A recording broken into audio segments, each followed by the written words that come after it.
ఈ రోజు మన టాపిక్ వచ్చేసి లోకల్ బాడీస్. వీటినే పంచాయతీ మరియు మున్సిపల్ కార్పొరేషన్స్ అని కూడా పిలుస్తారు. అసలు పంచాయతీ అంటే ఏమిటో, అలాగే మున్సిపాలిటీ అంటే ఏమిటో, వీటి మధ్య తేడాలు, వీళ్ళకి ఉండే పవర్స్ ఏమిటో, ఎవరు వీళ్ళని నియమిస్తారో, ఎన్నేళ్ళు వీళ్ళు అధికారంలో ఉంటారో, ఇక సర్పంచ్కి పంచాయతీ ప్రెసిడెంట్కి గల తేడాల గురించి, అలాగే చాలామంది వినే ఉంటారు వార్డు మెంబర్స్ అని. దాని తర్వాత జెడ్పీటీసీ, ఎంపీటీసీ, మేజర్, కార్పొరేట్, వీళ్ళందరినీ కూడా ఎవరు ఎన్నుకుంటారో, వీళ్ళ రోల్ ఏంటి, బాధ్యతలు ఏంటి, అదే విధంగా వీళ్ళు మనకి ఏ విధంగా ఉపయోగపడతారని ఈ వీడియోలో ఫుల్ డీటెయిల్గా ఎక్స్ప్లెయిన్ చేయబోతున్నాను. సో ఈ వీడియోని ఎక్కడ స్కిప్ చేయకుండా పూర్తిగా చూడండి.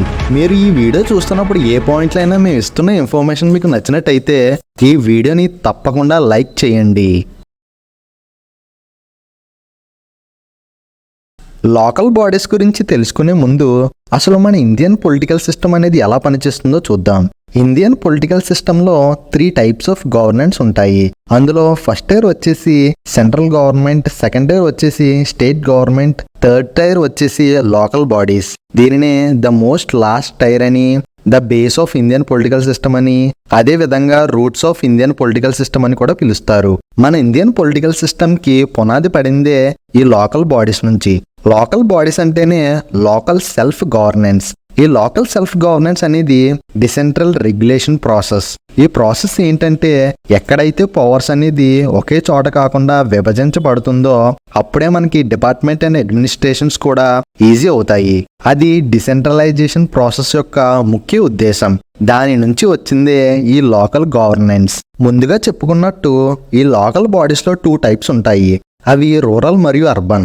రూరల్ లోకల్ బాడీస్ ని పంచాయత్ రాజ్ అని, అర్బన్ లోకల్ బాడీస్ ని మున్సిపాలిటీ అని పిలుస్తారు. మరి రూరల్ మరియు అర్బన్ ని ఎలా విభజిస్తారంటే based on development and population. వీటిని బట్టి మనం రూరల్ ని మరియు అర్బన్ ని డిఫరెన్షియేట్ చేస్తామన్నమాట.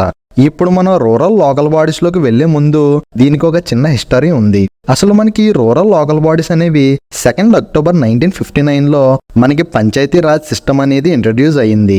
ఇక అప్పటి నుండి ఇది ఇండియాలోని ప్రతి స్టేట్లో కూడా పంచాయతీ రాజ్ సిస్టమ్ని ఇంట్రడ్యూస్ చేయాలని ఒక లా కూడా పాస్ చేసింది.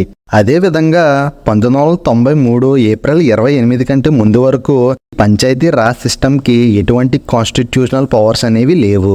మనకి 73వ amendment of constitutional of India ఎప్పుడైతే జరిగిందో అప్పుడే మనకి కాన్స్టిట్యూషనల్ పవర్స్ అనేవి పంచాయతీ రాజ్ సిస్టమ్కి వచ్చాయి.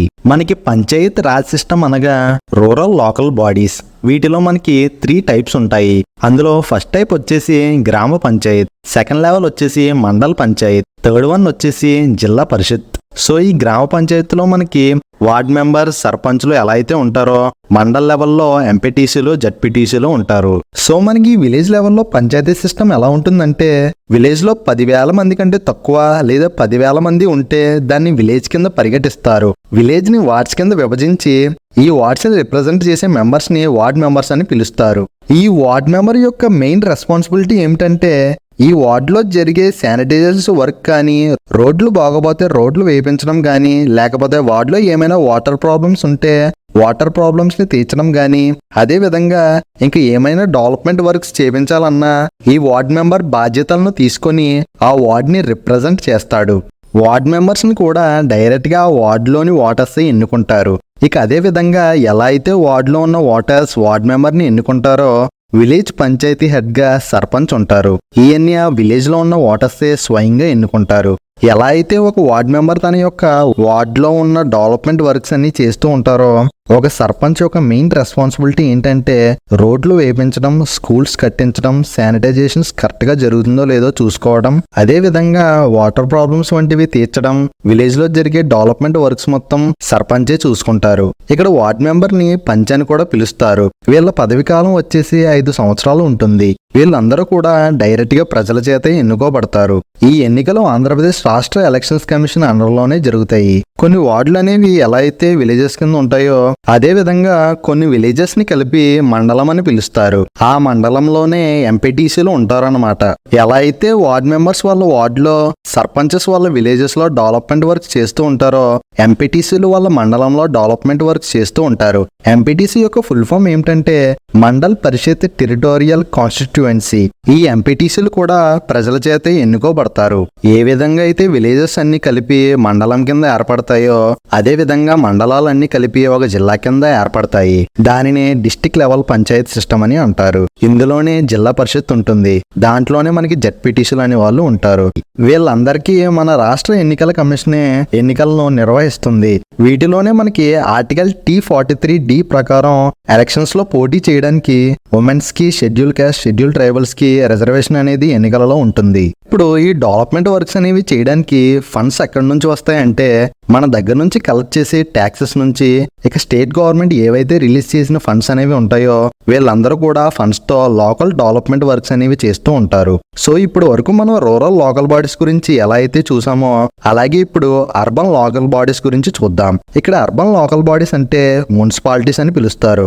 ఎలా అయితే రూరల్ లోకల్ బాడీస్ లో విలేజెస్ పంచాయతీ సిస్టమ్ ని వార్డ్స్ గా విభజిస్తారో ఇక్కడ మున్సిపాలిటీస్ కూడా వార్డ్స్ గా విభజించి ఆ వార్డ్ ని రిప్రజెంట్ చేసే వ్యక్తిని కౌన్సిలర్ అని గాని, కార్పొరేటర్ అని గాని పిలుస్తారు. ఈ కార్పొరేటర్ కూడా ప్రజల చేతే ఎన్నుకోబడతారు. ఆ వార్డులో ఉన్న ప్రజలందరూ ఈ కార్పొరేటర్స్ తో వాళ్ళ సమస్యలను అలాగే డెవలప్మెంట్ వర్క్స్ గురించి డిస్కస్ చేసుకుంటారు. ఇక ఈ కార్పొరేటర్స్ అందరూ కూడా ఒక కౌన్సిల్ గా ఏర్పడి డిస్టిక్ హెడ్ అయిన మేయర్ ని ఎన్నుకుంటారు. మరి కొన్ని రాష్ట్రాల్లో ఏమిటంటే బీహార్, ఛత్తీస్గఢ్, జార్ఖండ్ ఇటువంటి రాష్ట్రాల్లో డైరెక్ట్ గా ప్రజలే వాళ్ళ యొక్క మేయర్ ని ఎన్నుకోగలుగుతారు. ఇక మేయర్ ఆ డిస్టిక్ యొక్క ఫస్ట్ సిటిజన్.